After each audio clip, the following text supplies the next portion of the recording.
Inverse trigonometric function जो है ITF, पहले तो आपको इसको समझने के लिए ये जरूरी है कि इनवर्स का आइडिया हो, इनवर्स किस फंक्शन को बना सकते हैं। कौन सा फंक्शन इन्वर्टिबल होता है पहले ये बताओ, जो 1 1 और ऑन टू हो, 1 1 और ऑन टू हो, वही फंक्शन इन्वर्टिबल है। हाँ या ना? अभी देखो, चलो इतना पता है तो बहुत बढ़िया। अभी देखो इनवर्स का मतलब क्या होता है। जैसे दो फंक्शन है, एक फंक्शन ये है y = f(x), ये क्या कर रहा है भाई, इसको मैंने ये इसका डोमेन में 1 2 3 4 है, तो 1 रखने पे 5 आ रहा है, 2 रखने पे 6 आ रहा है, 3 रखने पे 7 आ रहा है, 4 रखने पे 8 आ रहा है। तो ये इसका इनपुट आउटपुट का सिस्टम है, ये मेरा एक फंक्शन है। अब एक और फंक्शन एग्जिस्ट करता है इस तरीके से। अच्छा देखो, ये 1 1 ऑन 2 है, जानबूझ के बनाया मैंने, रैंडम नहीं है, जानबूझ के 1 1 ऑन 2। अच्छा देखो, एक दूसरा फंक्शन है y = f इनवर्स x, है ना। उसमें क्या बातें हैं, उसमें बातें ये हैं कि 5 6 7 है तो उसके डोमेन में है, और 5 रखने पर 1 आ रहा है, 6 रखने पे 2 आ रहा है, 7 रखने पे 3 आ रहा है, 8 रखने पे 4 आ रहा है। तो अगर ऐसे दो फंक्शन कहीं मिल गए तो ये एक दूसरे के इनवर्स कहलाते हैं। ये इसका इनवर्स है और ये इसका इनवर्स है। बात समझ में आई? तो ये इनवर्स फंक्शन का आइडिया है। 1 1 ऑन 2 होने चाहिए, कहने की बात नहीं है, ये तो एक बात हुई। तो इनवर्स का आइडिया लग गया सबको। इनवर्स क्या होता है, इनवर्स फंक्शन क्या होता है। अभी देखो ग्राफ समझते हैं। जो y = f(x) का ग्राफ होता है, अगर मान लो वो ऐसा है, अगर कोई y कोई फंक्शन उसका ग्राफ ऐसा है, तो इसका इनवर्स का ग्राफ क्या होगा, है ना। ये y = f(x) है, तो इसका इनवर्स का ग्राफ क्या होगा, कैसे आएगा, वो y = x के अबाउट रिफ्लेक्शन होगा। y = x के अबाउट क्या होगा बच्चों, रिफ्लेक्शन होगा। तो कैसे ड्रॉ करेंगे इसको, ऐसे। तो क्या ये रिफ्लेक्शन लग रहा है दूसरे के, तो ये y = f(x) है, ये y = f इनवर्स x है। तो ये होते हैं इनकी ग्राफिकल बातें। ये बातें मैं क्यों बता रहा हूँ, क्योंकि अगर इतनी बातें आपको पता है तो आइडिया स्टार्ट करने में आपको कोई दिक्कत नहीं आएगी। बेसिक समझने में, बेसिक कंसेप्चुअल क्लैरिटी आपको मिल जाएगी क्वेश्चन को सॉल्व करने में। ठीक है बच्चों, ठीक है। अभी देखो, तो अगर इतनी बातें हमें पता है तो क्यों ना हम जो हमारा सबसे पहला फंक्शन है y = sin इनवर्स x, उसको एनालिसिस करना स्टार्ट करें। तो पहला फंक्शन है y = sin इनवर्स x। अब देखो ये पहली बार में नहीं समझ में आ रहा है तो कोई दिक्कत, अनकंफर्टेबल नहीं होना है। पहले समझो इस बात को। ये क्या लिखा हुआ है, दरअसल sin x = y लिखा हुआ है ना। हाँ या ना? तो अभी से मुझे बता दो, सॉरी माय मिस्टेक, साइन को इधर ले गए तो sin y = x लिखा हुआ है ना। अभी देखो, मुझे यहीं से तुम बता दो ना कि इसका डोमेन क्या होगा। आया, फंक्शन ग्राफ रेंज के बाद में जाने, पहले डोमेन बता दो क्या होगा भाई। साइन किसी भी एंगल का लेंगे तो वो रहेगा तो -1 से 1 के बीच में ही। तो डोमेन sin इनवर्स x की हमें पता चल गई कि भाई ये एक ऐसा फंक्शन है जो जिसका डोमेन -1 से 1 के बीच में रहने वाला है। ठीक है। अच्छा, अब इसके बात करते हैं इसके रेंज पे। तो रेंज कैसे आएगा, उसका पहले बच्चों मैं आपको ग्राफ से समझाना चाहता हूं कि जैसे कोई फंक्शन है y = sin x, तो y = sin x का ग्राफ कैसा होगा, वो कुछ ऐसा होगा। आया ना, y = sin x का ग्राफ कुछ ऐसा होगा। इधर कैसा होगा, ऐसा, है ना। आया ना।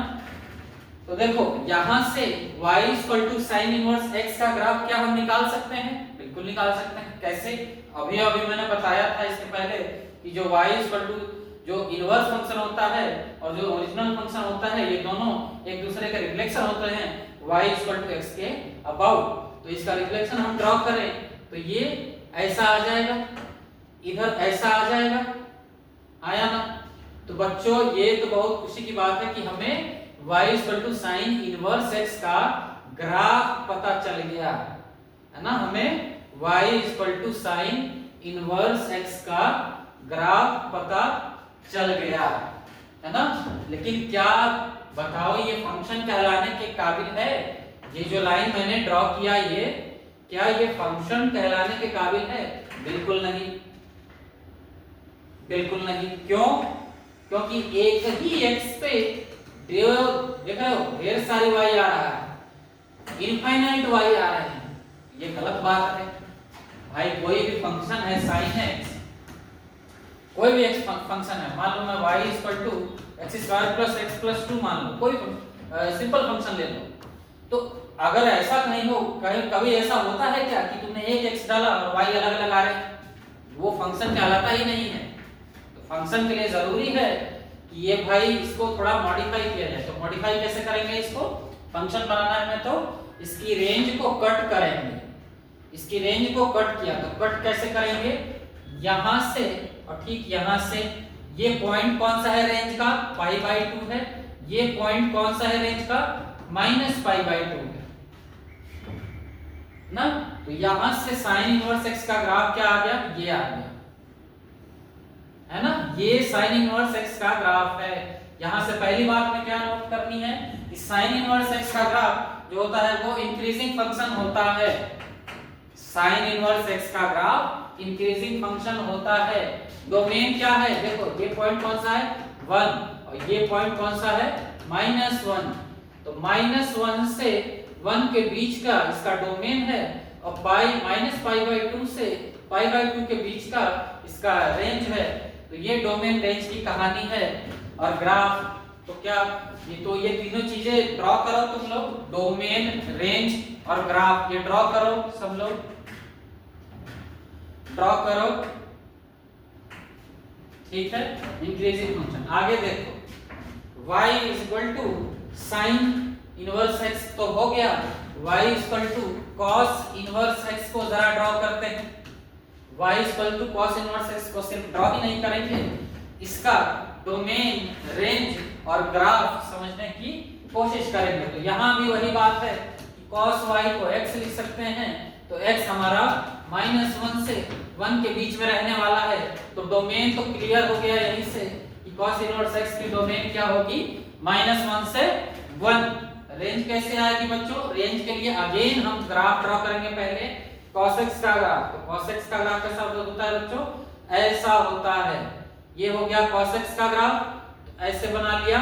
अभी देखो तो cos इनवर्स x का ग्राफ कैसे ड्रॉ करोगे?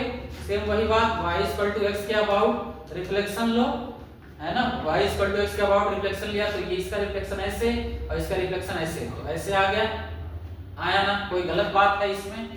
अब देखो पूरा बनाने चलोगे तो फिर वही बात आएगी कि फंक्शन नहीं कहलाएगा, ये काटना पड़ेगा। तो मैंने पहले ही काट के यहीं तक ड्रॉ किया है, देखो यहीं तक ड्रॉ किया है।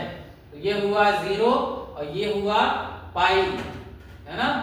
ये हुआ 0 और ये हुआ पाई। ये रेंज में लिख रहा हूं यहाँ पे, ये 0 है रेंज का, ये हुआ रेंज का पाई। तो रेंज क्या आ गया? रेंज आ गया cos इनवर्स का 0 से पाई, क्लोज ब्रैकेट। ये रेंज हमने बनाया है, आ नहीं गया, ये हमने काट के बनाया है ताकि इतने के रेंज में इसको रिस्ट्रिक्ट करेंगे तब जाके ये इन्वर्टिबल फंक्शन इनवर्स कहलाने के और फंक्शन कहलाने के काबिल होगा। इसलिए हमने इसको काट के ऐसा बनाया है। तो ये डोमेन, रेंज और cos x का ग्राफ हो गया। यहां से हमें क्या नोट करने वाली बात है कि ये डिक्रीजिंग फंक्शन है। ये कैसा है? डिक्रीजिंग फंक्शन है ना। ठीक है बच्चों, डोमेन, रेंज, ग्राफ इसकी भी पता चल गई। अब देखो इन दो का तुमने समझ लिया ना अच्छे से, डोमेन, रेंज और ग्राफ। तो बाकी जो बचे हैं tan inverse x, cot inverse x, sec inverse x, cosec inverse x, इनका डोमेन और रेंज निकालने में तुम्हें दिक्कत नहीं होगी। कैसे? देखो जो sin इनवर्स x है, जो tan इनवर्स x है और जो cosec इनवर्स x है, इनका रेंज एक जैसा होगा। डोमेन निकालने में दिक्कत नहीं आएगी, रेंज एक जैसा होगा। बाकी जो है cos inverse x, cot inverse x और sec इनवर्स x, इनका रेंज भी एक ही जैसा होगा। डोमेन निकालने में दिक्कत नहीं आएगी। इसीलिए देखो, इसका हमने रेंज निकाल लिया, इसका रेंज निकाल लिया, इनका रेंज भी उसी के बेसिस पे आ जाएगा। कैसे? अभी देखो, पहले मैंने बनाया y tan inverse x, y tan inverse x। अभी देखो, इसको मैं क्या लिख सकता हूं कि tan y x, हाँ या ना? अभी मुझे देखो, बताओ x की वैल्यू क्या हो सकती है? All real number. भाई tan का ग्राफ यही तो होता है, tan का ग्राफ भूलना नहीं है। देखो ऐसा ही तो होता है। जानबूझ के मैंने इतना नैरो ड्रॉ किया है, क्यों? क्योंकि tan x का ग्राफ बच्चों हमेशा y x के ऊपर ही होगा, इधर हमेशा ऊपर ही होगा। y x के लाइन ऊपर ही होगा। π/2 से अगर कम की वैल्यू पे बात करें तो ये हुआ π/2 का एसिम्पटोट, ये हुआ -π/2 का एसिम्पटोट, है ना? इसके बीच में लाई करेगा तो देखो पूरी वैल्यू कवर कर रहा है ना, तो इसकी डोमेन क्या हुआ? ये जो फंक्शन है इसका डोमेन क्या होगा? बोलो, ऑल रियल नंबर। कोई दिक्कत इसमें नहीं। अभी देखो रेंज कैसे आएगी, इसका इनवर्स पहले बनाओ। तो इसका इनवर्स कैसे बनेगा? ऐसे ऐसे, ये ब्रांच दिख रही है सबको? हाँ आया ना? ये जो एसिम्पटोट बन रहा है ये ऊपर π/2 का एसिम्पटोट है और ये नीचे किसका एसिम्पटोट है? ये -π/2 का एसिम्पटोट है। तो इससे हमें पता चलता है कि y tan इनवर्स x का रेंज क्या होगा?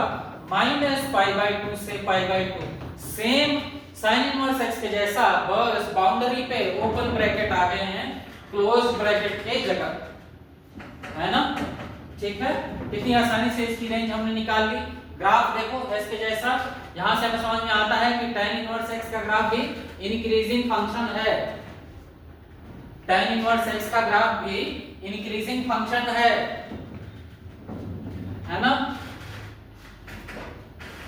चलो, डोमेन हो गया, रेंज हो गया, ग्राफ हो गया, इंक्रीजिंग फंक्शन हो गया। आगे देखो, cot inverse x, y cot inverse x, फिर वही बात, cot y x।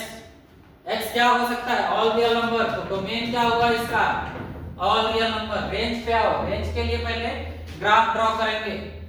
Graph draw किया हमने ऐसे। देखो cot का ग्राफ क्या होता है? 0 पे क्या होता है? इंफिनिटी। π/2 पे 0, है ना? ऐसे, ठीक है। अभी देखो, इतनी बात याद रखो कि ये cot इनवर्स x का ग्राफ रेंज भी 0 से पाई के बीच में ही रहेगा। बस ओपन क्लोज ब्रैकेट की बात है, वो कैसे पता चलेगा? देखो 0 x 0 इसका एसिम्पटोट है, तो 0 पे ओपन ब्रैकेट, पाई भी x पाई भी एसिम्पटोट है, तो पाई पे ओपन ब्रैकेट। तो ये रेंज हो गया cot इनवर्स x का, है ना? ये रेंज हो गया cot इनवर्स x का। बच्चों इसी तरीके से हम तो बाकी जो ट्रिग्नोमेट्रिक इनवर्स ट्रिग्नोमेट्रिक फंक्शन है उनका डोमेन रेंज निकालेंगे। तो cot इनवर्स x का डोमेन क्या आ गया? All real number. रेंज क्या आ गया? 0 से पाई। ग्राफ क्या आएगा? ग्राफ ड्रॉ कर लो ऐसा, ऐसा कुछ, है ना? बात समझ में आई? 0 और पाई इसके एसिम्पटोट है, y 0 और y पाई इसके एसिम्पटोट है। तो इस तरीके से ग्राफ, ये y cot इनवर्स x का ग्राफ है। ठीक है बच्चों, y cot इनवर्स x का ग्राफ है। अब देखो sec इनवर्स x पे आ जाओ। sec inverse x, y sec inverse x, domain क्या होगा? mod x greater than or equal to 1, क्योंकि कोई भी फंक्शन sec x जो होता है वो हमेशा 1 या उससे बड़ी वैल्यू देता है या -1 उससे छोटी वैल्यू देता है। तो mod of x greater than or equal to 1 होना चाहिए। ये डोमेन का पॉइंट हो गया। रेंज कैसे आएगी sec इनवर्स x की? बस ये याद रखो कि cos cot और sec एक कैटेगरी में रहेंगे, तो 0 से पाई के बीच में ही रहने वाला है बट π/2 पे sec इनवर्स x डिफाइन नहीं होगा। से, क्योंकि सेक पाई बाय 2 आता है, बोलो क्या आता है, नॉट डिफाइंड एंड इंफिनिटी, है ना। तो पहली बात हम 0 से स्टार्ट करेंगे, बट पाई बाय 2 पे open bracket union pi by 2 से पाई, है ना। तो ये इसकी रेंज आ गई सेक इनवर्स x की, है ना। ठीक है, बहुत बढ़िया। अभी देखो ग्राफ भी ड्रॉ कर सकते हो, जैसे मैंने बताया है वैसे ही ड्रॉ कर लोगे, कोई दिक्कत नहीं आएगी, बोलोगे तो ड्रॉ कर दूंगा यहाँ पे। cosec इनवर्स x का देखो y equal to cosec inverse x, domain बोलो, डोमेन देखो अगेन इसका domain not x greater than और इक्वल टू 1, रेंज बोलो, रेंज देखो ये sin इनवर्स x के कैटेगरी में आएगा, तो इसकी रेंज -π और π के बीच में रहने वाली है, बट 0 पे not defined cosec inverse x, तो क्या होगा 0 सॉरी -π/2 से 0 यूनियन 0 से π/2, ये इसकी रेंज आ गई। बात समझ में आई, है ना। डोमेन रेंज ग्राफ भी उसी तरीके से ड्रॉ कर लेंगे, कोई दिक्कत नहीं आएगी। बात समझ में आई।